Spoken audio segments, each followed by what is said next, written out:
ধরুন চলতি গাড়িতে এলো প্রকৃতির ডাক, তখন কি মনে হয় না যদি গাড়িতেই থাকতো টয়লেট? এবার এই প্রযুক্তি আবিষ্কার করে তাক লাগিয়ে দিল চীনের গাড়ি নির্মাতা প্রতিষ্ঠান সেরেস। গাড়ির ভেতরেই থাকছে টয়লেট, তাও আবার ভয়েস কমান্ডে নিয়ন্ত্রিত।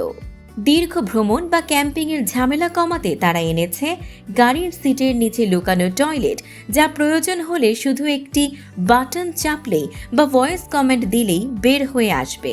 এই টয়লেটে রয়েছে বিশেষ ফ্যান ও এক্সস্ট সিস্টেম, যা দুর্গন্ধ সরাসরি গাড়ির বাইরে বের করে দেবে। শুধু তাই নয়, বর্জ্য সংরক্ষণের জন্য আলাদা ট্যাঙ্ক এবং একটি হিটিং সিস্টেমও রয়েছে, যা তরল বর্জ্যকে বাষ্পে রূপান্তর করতে পারে এবং অন্যান্য বর্জ্য শুকিয়ে ফেলতে সক্ষম।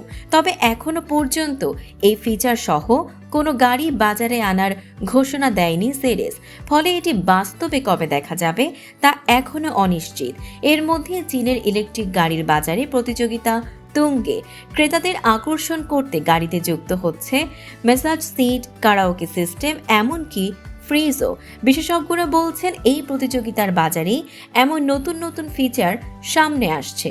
এখন প্রশ্ন, গাড়ির ভেতর টয়লেট, সেটাও ভয়েসে চালু, এটা কি ভবিষ্যতের প্রয়োজন নাকি শুধুই প্রযুক্তির আরেকটি চমক?